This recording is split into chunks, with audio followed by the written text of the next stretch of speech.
Start करूँ? Okay, ठीक है, मैं बोलना स्टार्ट करता हूँ। दोस्तों, आज के इस टॉपिक में हम पढ़ेंगे ट्रांसपोर्टेशन के बारे में। ट्रांसपोर्टेशन उत्तर प्रदेश। देखिए, किसी भी कंट्री के इंफ्रास्ट्रक्चर के लिए ट्रांसपोर्टेशन बहुत ही एक इम्पोर्टेंट आपका इंफ्रास्ट्रक्चर होता है। जैसे कंट्री का जो बेसिक इंफ्रा आता है, उसमें आपका एक ट्रांसपोर्टेशन का भी बहुत बड़ा इशू होता है। देख सकते हैं हम। देखिए, जैसे ट्रांसपोर्टेशन का पहला एग्जाम्पल तो हम यही लेते हैं। ट्रांसपोर्टेशन का पहला एग्जाम्पल तो हम यही लेते हैं कि किसी भी कंट्री में अगर आपका बिजनेस को अगर हमें सूटेबिलिटी बनाना है, मतलब अगर आपको बिजनेस अच्छे से करना है, तो वहाँ के रोड्स बहुत अच्छे होने चाहिए। ठीक है ना? अगर रोड्स अच्छे नहीं होंगे तो आपका कितना भी अच्छा प्रोडक्ट हो, वो टाइम पे डिलीवर नहीं होगा। ठीक है? एक बेसिक से मैं आपको एक बात बताऊं, बहुत ही एक अच्छा कंपैरिजन मैंने कहीं पढ़ा था। अगर आप इंडिया में बेसिकली अगर एक दिन में देखेंगे हम कितना लोग रोड ट्रेवल कर लेते हैं, इंडिया वर्सेस यूएसए का एक बहुत ही सिंपल सा कंपैरिजन है। इंडिया में नॉर्मली ज्यादा से ज्यादा मैक्सिमम 500 किलोमीटर एक दिन में ट्रेवल कर सकते हैं, क्योंकि यहाँ के जो रोड्स है कुछ ना कुछ कमी है। वहीं आपका यूएसए मैक्सिमम से मैक्सिमम 1000 किलोमीटर तक ट्रेवल कर लेते हैं। वहाँ पे इंफ्रास्ट्रक्चर अच्छा है आपका, रोड्स अच्छे हैं, वहाँ के रोड्स की मेंटेनेंस अच्छी है, बहुत सारी चीजें हैं। अब किसी भी कंट्री में उसके प्रोडक्ट में सब कुछ आपका इंक्लूड होता है, जैसे ट्रांसपोर्टेशन खर्चा कितना है आपका। अब कोई भी आपको मान लो प्रोडक्ट आपको बेचना है इंडिया में, आपका अगर आपकी ट्रांसपोर्टेशन की कॉस्ट बहुत ज्यादा होगी, तो आपका इन द सेम टाइम आपका जो प्रोडक्ट की कॉस्ट है वो भी आपकी मार्केट में बढ़ जाएगी, और आपका product out of the warranty या आउट ऑफ द मतलब स्टेटस हो सकता है। तो किसी भी स्टेट में ट्रांसपोर्ट जितना अच्छा होगा, उसी स्टेट में उसका इंफ्रा भी अच्छा होगा। और ट्रांसपोर्ट से हमेशा आपका पता होगा एम्प्लॉयमेंट जनरेट काफी होता है। छोटी छोटी जगह जितना आप ट्रांसपोर्टेशन को इंक्लूड कराएंगे उतना एम्प्लॉयमेंट अच्छा होगा। और स्पेशली आपका इंडिया जैसे कि आपकी एक रूरल इकोनॉमी है, ग्रामीण आपकी एक इकोनॉमी है, तो इसमें आप जितना अच्छे रोड्स होंगे उतना आप रूरल तक मतलब ग्रामीण क्षेत्र तक अपनी चीजों को पहुंचा पाएंगे, वही उसके लिए अच्छा होगा। ठीक है, हम समझ लिए ट्रांसपोर्टेशन का। नेक्स्ट स्लाइड देखते हैं।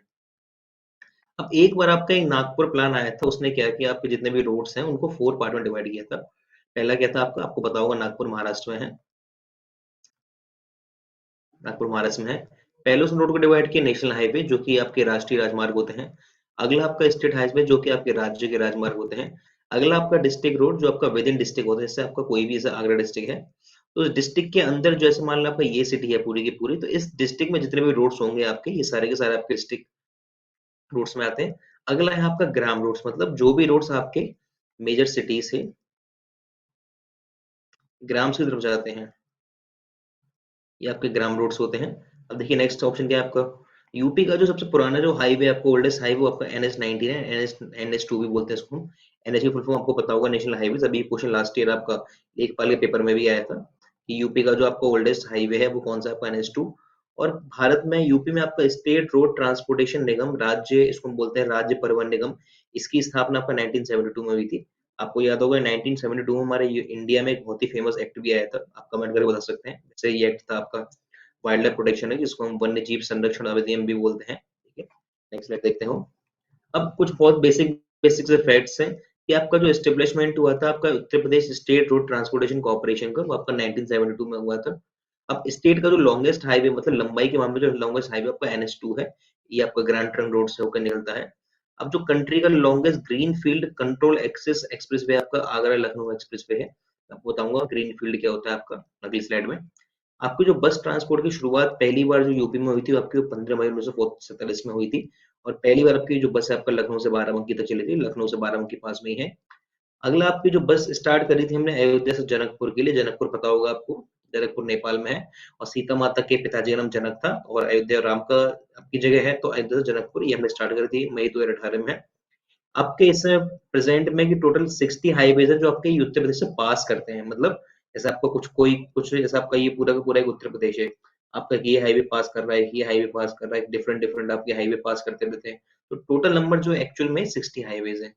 और इंडिया को जो लॉन्गेस्ट आपका नेशनल हाईवे है नंबर 7, ये भी आपका बनारस से होकर निकलता है, जो कन्याकुमारी तक जाता है। अब लखनऊ प्लान एक बार में आया था आपका, जिसका जो संबंध है आपका डेवलपमेंट ऑफ रोड से, मतलब रोड का हमारे इंडिया में या इंफ्रास्ट्रक्चर का कितना डेवलपमेंट होना चाहिए। ठीक है, अब मैं आपको एक वर्ड समझाता हूँ उसमें कि ग्रीन फील्ड क्या होता है। देखिए, ये तो बेसिक बेसिक है। देखिए, अगर आप जब भी प्रोजेक्ट की बात करेंगे तो आपका एक वर्ड होता है ग्रीन फील्ड। तीन वर्ड होते हैं आपके मेजरली, एक होता है ग्रीन फील्ड, और एक होता है आपका brown field. Green field, brown field, देखिए ये क्या होता है जिससे समझते हैं। अब मान लीजिए ये आपकी कोई रोड है आपकी, मान लीजिए ये कोई आपका एक खेत है, ठीक है ना। अब मैं चाहता हूँ कि इसके बीच में से होके एक आपका एक नया हाईवे बने, ठीक है ना? तो जब भी मुझे सरकार कोई भी योजना एकदम शुरुआत से स्टार्ट करती है, शुरुआत से एकदम मतलब पहले यहाँ पे खेत थे, अब मुझे सरकार को उसमें से आपका बनाना है हाईवे, तो जो शुरुआत से स्टार्टिंग होती है उसको हम बोलते हैं ग्रीनफ़ील्ड प्रोजेक्ट। अब ब्राउनफ़ील्ड का मतलब जैसे यहाँ पे आपका हाईवे बन चुका है, अब मुझे इस हाईवे को अभी तक बनाना है ए से लेकर बी तक, ये आपका ए लोकेशन है, बी लोकेशन है। अब मुझे इसको और आगे तक इसको स्ट्रेच करना है, मतलब इसमें और आगे बढ़ाना है, इसको करेंगे हम बी से लेकर सी तक। इसको हम बोलते हैं ब्राउनफ़ील्ड, मतलब कोई भी चीज़ अगर आपको बिल्कुल शुरुआत से स्टार्ट करनी है, तो वो आपका प्रोजेक्ट होता है ब्राउनफ़ील्ड। अगर उसी में आपको एक्सटेंशन करना है, मतलब उसी में आपको कुछ नवीनीकरण करना है, उसको हम बोलते हैं ब्राउनफ़ील्ड प्रोजेक्ट, ठीक है? अब मेजरली आपके जितने भी यूपी में हाईवेज़ है, उसके बारे में पढ़ेंगे। तो पहला जो हाईवे आपको गंगा हाईवे है। गंगा हाईवे का नाम गंगा हाईवे इसलिए पड़ा था क्योंकि ये जितने भी डिस्ट्रिक्ट है आपके गंगा जो जो क्रॉस करते हैं, वहाँ से निकलता है। पहला आपका निकलता है मेरठ से, फिर आपका हापुड़ से, बुलंदशहर, फिर आपका अमरोहा, संभल, बदायूं, फिर आपका शाहजहाँपुर, हरदोई, उन्नाव, रायबरेली, प्रतापगढ़ और आपका फिर प्रयागराज। प्रयागराज में जहाँ पर आपका संगम होता है, वहाँ जाके खत्म हो जाता है। अगला आपका बहुत ही फेमस हाईवे आपका नोएडा एक्सप्रेस जो कि दिल्ली एनसीआर में बहुत ही फेमस है। ये आपका स्टार्ट होता है गौतम बुद्ध नगर से, इसको हम नोएडा भी बोलते हैं। अगला बुलंदशहर, अगला अलीगढ़, मायानगर जिसे हाथरस के नाम से भी जानते हैं, और मथुरा से आगरा होते हुए ये आपका लास्ट हो जाता है, मतलब ये आपका हाईवे आपका आगरा से लेकर गौतम बुद्ध नगर तक। अगला आपका highway Agra Lucknow express way, ये आपका स्टार्ट होता है आगरा से फिरोजाबाद, जिसको हम चूड़ी बहुत फेमस है, मैनपुरी, इटावा, औरैया, कन्नौज, इत्र नगरी बोलते हैं इसे, कानपुर नगर, उन्नाव, हरदोई एंड लखनऊ, मतलब आपका स्टार्ट होगा आपका ये आगरा से और आपका लास्ट हो जाएगा लखनऊ में, ठीक है? नेक्स्ट स्लाइड देखते हैं हम। अगला आपका एक हाईवे, पूर्वांचल एक्सप्रेस वे आपको पता होगा। मेजर लोग यूपी को दो पार्ट में बांट के चलते हैं, एक आपका यूपी वेस्ट है आपका और एक आपका यूपी ईस्ट है। तो यूपी ईस्ट को हम मिला के वो पूर्वांचल ही बोलते हैं। यूपी ईस्ट में कौन सा है आपका लखनऊ, इस आ जाएंगे इसमें बाराबंकी, अमेठी, सुल्तानपुर, अयोध्या, अम्बेडकर नगर, आजमगढ़ और मऊ और गाजीपुर, मतलब ये आपका लखनऊ से स्टार्ट होता है, आपको गाजीपुर में जाके लास्ट होता है। बुंदेलखंड हाईवे आपका, बुंदेलखंड का एरिया पता होगा आपको। जो आपका एरिया सॉरी इंडिया, जो आपका एरिया यूपी और एमपी का जो एरिया बिल्कुल जो टच करता है, इसको हम बोलते हैं बुंदेलखंड एक्सप्रेसवे। इसमें आपका जो पहला डिस्ट्रिक्ट जो क्रॉस होगा वो आपका इटावा होगा, फिर आपका औरैया, जालौन, हमीरपुर, महोबा, बांदा और चित्रकूट में जाके एकदम ये लास्ट एंड हो जाता है। मतलब कितने स्टेट्स हैं आपके, कितने डिस्ट्रिक्ट है इसमें आपका, एक दो तीन चार पाँच छह, ये पूछा नहीं आता कितने डिस्ट्रिक्ट है आपको, फिर भी याद रख सकते हैं आप, 6 डिस्ट्रिक्ट से। अब देखिए उत्तर प्रदेश में जो पहली बार रेल चली थी, अब आपका प्रयागराज से लेकर कानपुर तक चली थी, ये भी फैक्चुअल क्वेश्चन है आपका। अब आपको उत्तर प्रदेश में इस समय वर्तमान में 2 रेलवे ज़ोन्स हैं, जो कि आपको उत्तर प्रदेश में आते हैं। मतलब रेलवे ने अपने डिपार्टमेंटों को डिफरेंट डिफरेंट ज़ोन्स में बाँट रखा है, मतलब जिसके 2 ज़ोन आपके उत्तर प्रदेश में आते हैं। पहला ज़ोन आपका, इसको हम एनसीआर भी बोलते हैं आपका, जो ज़ोन लिखा है यहाँ पे सिंपल, आपने गाड़ी पे लिखा देखा होगा एनसीआर। इसका जो हेडक्वार्टर आपका प्रयागराज है। अगला जो आपका ये ईआर है, इसको हम क्या बोलते हैं, ईआर सिंपल ज़ोन बोलते हैं। आप ट्रेन के डिब्बे पे लिखा हुआ देख सकते हैं इसको। इसके मेजरली आपका इंजन पे लिखा होता है कि एनसीआर ईयर। इससे तो पता किया जाता है कि ये जो ट्रेन है कहाँ से आ रही है, मतलब ये ट्रेन किस आपके जोन से आती है। एनसीआर का जो हेडक्वार्टर आपका प्रयागराज में है, और ईस्टर्न रेलवे जोन है जिसका हेडक्वार्टर आपका गोरखपुर में है। भारत में जो सबसे इस समय यूपी में सबसे लंबेस्ट जो रेलवे प्लेटफॉर्म वो आपका मुगल सराय है, जिसको हम नॉर्मली बनारस का भी बोलते हैं। बनारस का ही आपका एक स्टेशन है जो आपका मुगल सराय के नाम से जाना जाता है, ठीक है? नेक्स्ट स्लाइड देखते हैं। अब इसमें भी कुछ फैक्ट्स हैं आपका। इसमें बताया गया जो टोटल लेंथ है आपकी रेलवे की उत्तर प्रदेश में, वो आपकी इस समय प्रेजेंट में 9077 किलोमीटर है, जो किसी भी आपका कंट्री में स्टेट में हाईएस्ट है। और आपका लखनऊ की जो मेट्रो है रेल कॉर्पोरेशन आपको 2013 में स्टार्ट हुई थी, अभी रिसेंट में आपको पता होगा कि आगरा में आपका चीफ मिनिस्टर ने यहाँ पे इसका इनॉग्रेशन भी किया था मेट्रो का, आगरा में रिसेंट में। लखनऊ मेट्रो ने अभी 2 बार आपका कॉमर्शियल ऑपरेशन को लॉन्च किया था, ये आपका स्टार्टिंग हुआ था 5 सितंबर 2017 को। रेल सेफ्टी आपका जो कमीशन है आपका यूपी में, वो इसका हेडक्वार्टर भी आपका लखनऊ में है। ये क्वेश्चन एक बार आपका आ चुका है पीसीएस में। टोटल जो रेल नेटवर्क आपका स्टेट में वो 9167 किलोमीटर है। और जो फर्स्ट ट्रेन है आपकी यूपी में वो चली थी आपका इलाहाबाद से कानपुर के बीच में 1859 में। आपको ध्यान होगा जो इंडिया में पहले जो ट्रेन थी आपकी मुंबई से थाने की चली थी, और उसका जो ईयर है वो ध्यान रखिएगा 1950, और मतलब जस्ट काफी साल बाद 5 साल बाद आपकी यूपी में पहली बार ट्रेन चली। 2003 में इलाहाबाद को बना दिया गया हेडक्वार्टर आपका नॉर्थ सेंट्रल रेलवे का भी हमने पढ़ा था। और the factory for the making diesel locomotive, locomotive का मतलब आपका इंजन ही होता है, ठीक है? इसका आपका बनाया है मडुआ टीम है, ये मडुआ टी आपकी जगह का नाम है बनारस में। यहाँ पर आपके जो डीजल के इंजन है बनाए जाते हैं, इसको हम सिंपल एक नाम शॉर्ट फॉर्म में बोलते हैं डीएलडब्ल्यू, जो कि वहाँ के मेजरली लोगों को पता है कि diesel locomotive engine. Railway passenger coach की जो मैन्युफैक्चरिंग होती है, जो आप डिब्बे जिसको हम नॉर्मली बोलते हैं, इसमें हम बैठ के लोग जाते हैं, आपका लालगंज रायबरेली में है जहाँ पे आपको कोच बनते हैं, ध्यान रखिएगा। आपको जो डीजल के इंजन है वो बनते हैं आपके बनारस में, और जो कोच है मतलब जिसमें हम बैठ के जाते हैं वो बनते हैं रायबरेली में। और इंडिया का जो लॉन्गेस्ट रेलवे यार्ड है आपका मुगलसराय, मतलब यार्ड का मतलब ये है कि जहाँ पे आपकी ट्रेन रेस्ट में खड़ी होती है उसको हम यार्ड बोलते हैं।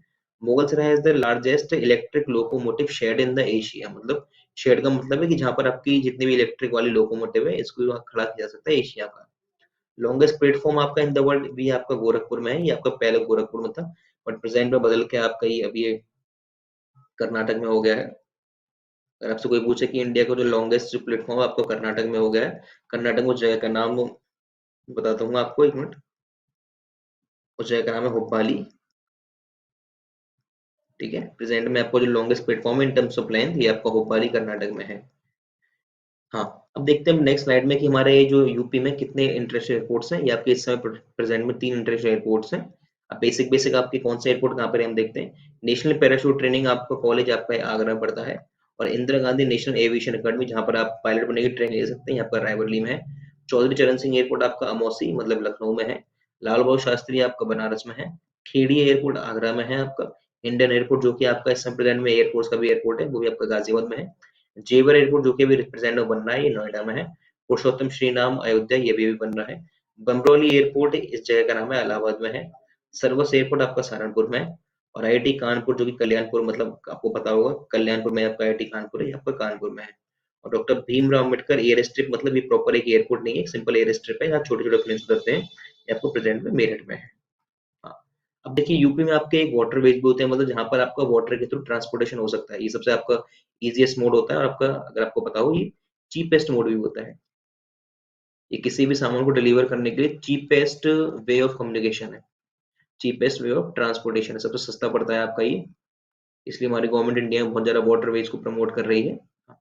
पहले जो आपको नेशनल वाटरवेज बनी ही है आपके यूपी से निकलता है, ये प्रयागराज से लेकर हल्दिया तक जाता है। हल्दिया आपको पता होगा वेस्ट बंगाल में पड़ता है आपका। अगला आपका है जो नेशनल वाटरवेज 2, ये आपका प्रयागराज से दिल्ली, ये आपका रिवर यमुना पर है। और जो नेशनल वाटरवेज 1 है आपका, ये आपका प्रॉपरली रिवर गंगा पर है। ठीक है, इस वीडियो में इतना ही। Thank you so much.